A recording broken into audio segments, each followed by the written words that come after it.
ಎಲ್ರಿಗೂ ನಮಸ್ಕಾರ.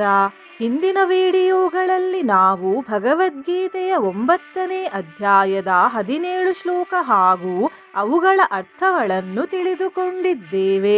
18ನೇ ಶ್ಲೋಕವು ಹೀಗಿದೆ: ಗತಿರ್ಭರ್ತಾ ಪ್ರಭುಃ ಸಾಕ್ಷಿ ನಿವಾಸಃ ಶರಣಂ ಸುಹೃತ್ ಪ್ರಭವಃ ಪ್ರಲಯಃ ಸ್ಥಾನಂ ನಿಧಾನಂ ಬೀಜಮವ್ಯಯಂ. ಪಡೆಯಲು ಯೋಗ್ಯವಾದ ಪರಮಧಾಮವು, ಪಾಲನೆ ಪೋಷಣೆ ಮಾಡುವವನು, ಎಲ್ಲರ ಒಡೆಯನು, ಶುಭಾಶುಭಗಳನ್ನು ನೋಡುವವನು, ಎಲ್ಲರ ವಾಸಸ್ಥಾನವು, ಶರಣಾಗಲು ಯೋಗ್ಯನಾದವನು, ಪ್ರತ್ಯುಪಕಾರವನ್ನು ಬಯಸದೆ ಹಿತ ಮಾಡುವವನು, ಎಲ್ಲರ ಉತ್ಪತ್ತಿ ಪ್ರಳಯಗಳಿಗೆ ಕಾರಣನು, ಇರುವಿಕೆಗೆ ಆಧಾರನು, ನಿಧಾನನು ಮತ್ತು ಅವಿನಾಶಿ ಕಾರಣವೂ ಸಹ ನಾನೇ ಆಗಿದ್ದೇನೆ. ತಪಾಮ್ಯಹಂ ಅಹಂ ವರ್ಷಂ ನಿಗೃಹ್ಣಾಮ್ಯುತ್ಸೃಜಾಮಿ ಚ ಅಮೃತಂ ಚೈವ ಮೃತ್ಯುಶ್ಚ ಸದಸಚ್ಚಾಹಮರ್ಜುನ. ನಾನೇ ಸೂರ್ಯನ ರೂಪದಿಂದ ಬೆಳಗುತ್ತಿದ್ದೇನೆ, ಮಳೆಯನ್ನು ಆಕರ್ಷಿಸಿ ಅದನ್ನು ಸುರಿಸುತ್ತೇನೆ. ಹೇ ಅರ್ಜುನನೇ, ನಾನೇ ಅಮೃತ ಮತ್ತು ಮೃತ್ಯುವಾಗಿದ್ದೇನೆ ಮತ್ತು ಸತ್ ಅಸತ್ ಕೂಡ ನಾನೇ ಆಗಿದ್ದೇನೆ.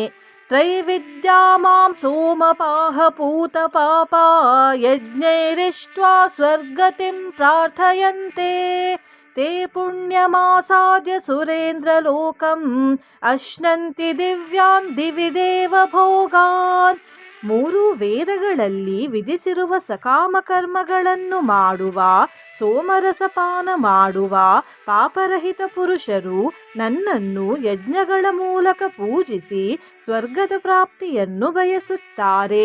ಆ ಪುರುಷರು ತಮ್ಮ ಪುಣ್ಯಗಳ ಫಲರೂಪವಾದ ಸ್ವರ್ಗಲೋಕವನ್ನು ಪಡೆದು ಸ್ವರ್ಗದಲ್ಲಿ ದಿವ್ಯವಾದ ದೇವತೆಗಳ ಭೋಗಗಳನ್ನು ಭೋಗಿಸುತ್ತಾರೆ. ತೇ ತಂ ಭುಕ್ತ್ವಾ ಸ್ವರ್ಗಲೋಕಂ ವಿಶಾಲಂ ಕ್ಷೀಣೇ ಪುಣ್ಯೇ ಮರ್ತ್ಯಲೋಕಂ ವಿಶಂತಿ. ಏವಂ ತ್ರಯೀ ಧರ್ಮಮನುಪ್ರಪನ್ನಾ ಗತಾಗತಂ ಕಾಮ ಕಾಮಾ ಲಭಂತೆ. ಅವರು ಆ ವಿಶಾಲವಾದ ಸ್ವರ್ಗಲೋಕವನ್ನು ಭೋಗಿಸಿ ಪುಣ್ಯವು ಕ್ಷೀಣಿಸಿದ ನಂತರ ಮರ್ತ್ಯಲೋಕವನ್ನು ಪಡೆಯುತ್ತಾರೆ. ಈ ಪ್ರಕಾರವಾಗಿ ಸ್ವರ್ಗದ ಸಾಧನ ರೂಪಿ 3 ವೇದಗಳಲ್ಲಿ ಹೇಳಿರುವ ಸಕಾಮ ಕರ್ಮದ ಆಶ್ರಯವನ್ನು ಪಡೆಯುವ ಮತ್ತು ಭೋಗಗಳ ಕಾಮನೆಯುಳ್ಳ ಪುರುಷರು ಪದೇ ಪದೇ ಆವಾಗಮನವನ್ನು ಪಡೆಯುತ್ತಾರೆ. ಅರ್ಥಾತ್ ಪುಣ್ಯದ ಪ್ರಭಾವದಿಂದ ಸ್ವರ್ಗಕ್ಕೆ ಹೋಗುತ್ತಾರೆ ಮತ್ತು ಪುಣ್ಯವು ಕ್ಷೀಣಿಸಿದ ನಂತರ ಮರ್ತ್ಯಲೋಕಕ್ಕೆ ಬರುತ್ತಾರೆ. ಅನನ್ಯಾಶ್ಚಿಂತಯಂತೋ ಮಾಂ ಯೇ ಜನಾಃ ಪರ್ಯುಪಾಸತೆ ತೇಷಾಂ ನಿತ್ಯಾಭಿಯುಕ್ತಾನಾಂ ಯೋಗಕ್ಷೇಮಂ ವಹಾಮ್ಯಹಂ.